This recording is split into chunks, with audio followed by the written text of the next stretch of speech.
बंगाल की सीरीज में झलक डिजिटल पहुंचा है विधाननगर। आज बांगुर में CPIM का एक बड़ा कार्यक्रम है जिसमें पोलित ब्यूरो के जो सदस्य हैं और वामपंथी विचारधारा की यूँ कहिए कि धरोहर हैं वृंदा करात जी, एक लंबे समय से वामपंथी विचारधारा के साथ हमेशा चल रही हैं। आज झलक डिजिटल पर उपलब्ध है।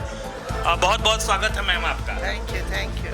और आज इस चुनावी चर्चा में झलक डिजिटल आपसे मिला है। जी। जिस तरह से 2026 में चुनाव हो रहा है पश्चिम बंगाल में, इसको किस तरह से देखती हैं? बंगाल अभी एक मोड़ पर खड़ी है और एक तरफ तो TMC के खिलाफ पूरा एंटी इनकम्बेंसी है। लोग बहुत नाराज हैं उनकी भ्रष्टाचार नीति, जन विरोधी नीति और उनका जो पूरा माफिया राज चला है। और दूसरी तरफ एक और बड़े जहरीला शक्ति जिनकी विचारधारा हमारे देश को विभाजित करने वाली विचारधारा है, BJP RSS की, वो दरवाजे पर खड़े हैं।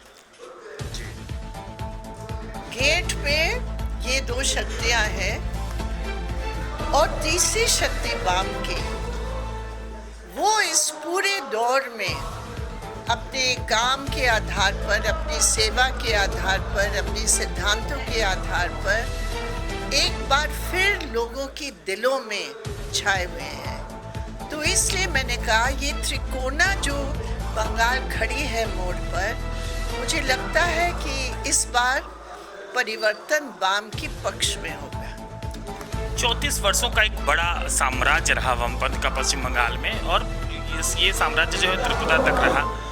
और भी प्रदेशों में वामपंथ बहुत जोरों पे रहा, अभी भी बिहार में भी है रहा। तो आप उसको कैसे देखती हैं कि लोकसभा चुनाव के बाद, जब 2024 में लोकसभा चुनाव है, उसके बाद फिर एक बार लोगों का झुकाव वामपंथी वोटों की तरफ बढ़ा, वामपंथी जो वोटों के मार्जिन में इजाफा हुआ?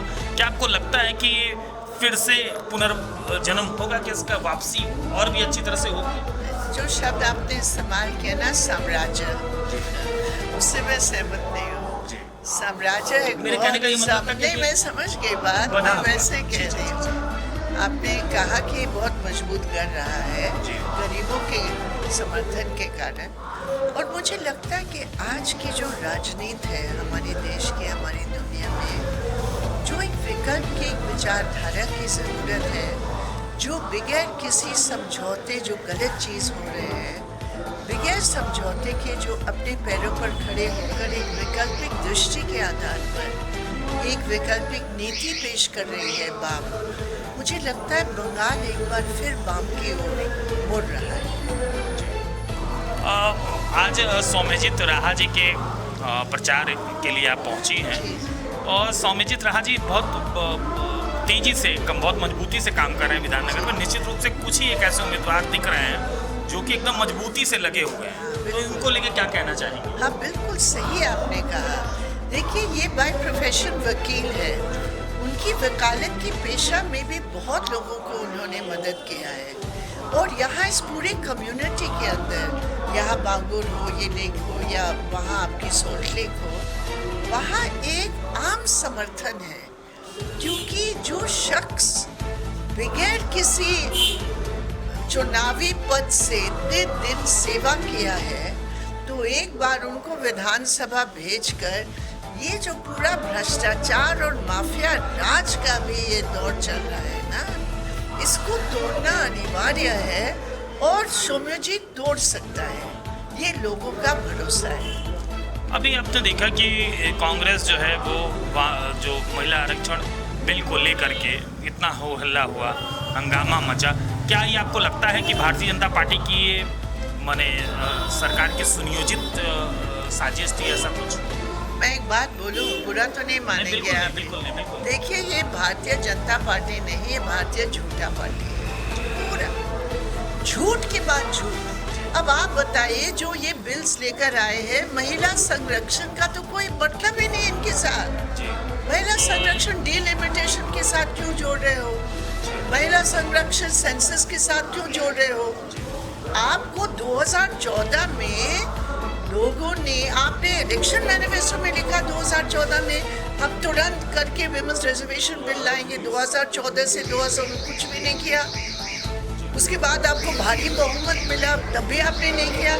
चुनाव के 2 महीने पहले आप एक ऐसे मतलब रद्दी बिल लेकर आए, माफ कीजिए ऐसे शब्द में, क्योंकि मैं उस संघर्ष में हूँ, दशकों की संघर्ष महिला आरक्षण के लिए।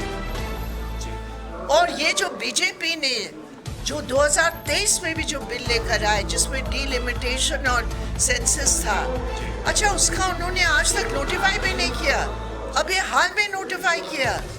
तो इनका पूरा प्लान था कि महिला आरक्षण मुद्दे के कंधों पर वो अपना बीजेपी का दूसरा एजेंडा तैयार करे, जिसमें सीट का कैसे हम तैयार करें, सेंसस को हम कैसे इस्तेमाल करें, उसके आधार पर उन्होंने ये लेकर आए। तो महिला आरक्षण का तो कोई मुद्दा नहीं है यहाँ, या तो बीजेपी का एजेंडा का आरक्षण है, इसको हम क्यों बर्दाश्त करेंगे? कांग्रेस का सवाल नहीं है, ये महिला आंदोलन का सवाल है। अभी पश्चिम बंगाल में आपने देखा होगा कि झालमुड़ी और मछली को लेकर विवाद हुए हैं। स्वाभाविक है, ये हमसे जुड़ी चीजें। देखिए, झालमुड़ी और मछली और मटन और क्या क्या, इतने दाम बढ़ रही है अभी। झालमुड़ी तो फिर भी खा सकते हैं, लेकिन मछली मटन सब कुछ का पहले दाम तो ठीक करो। अब मोदी जी आकर यहाँ नाटक करते हैं और ममता जी कोई कम नाटक में, उसकी भी कोई कम रोल नहीं है। तो ये दोनों जो मेन मुद्दे हैं बंगाल के, नौकरी की, जमीन की, इज्जत की, शांति की, विकास की, वो मुद्दे को एक तरफ करके झालमुड़ी और मीट मछली की बात कर रहे हैं। बेकार की बातें हैं। वृंदा जी पूरे देश की एक बड़ी शख्सियत है, आज युवाओं को आप क्या संदेश देना चाहेंगे? हम चाहते हैं कि अपने संघर्ष के लिए लड़ो, ये संघर्ष के लिए लड़ो। 2011 से 2026 बंगाल की सरकार ने और बीजेपी सरकार ने आपके भविष्य के साथ ऐसे जबरदस्त खिलवाड़ करके ऐसे नीतियां अपनाए जिसमें आपकी नौकरी भी कोई उम्मीद ही नहीं है। जहां बीजेपी सरकार का लाखों की अभी भी पद वैकेंसीज पड़े हुए हैं, सरकार की भर्ती नहीं कर रहे हैं, वहां ममता बनर्जी 6 लाख पद है, भर्ती नहीं कर रहे हैं। दोनों को छोड़ के विकल्प देखो।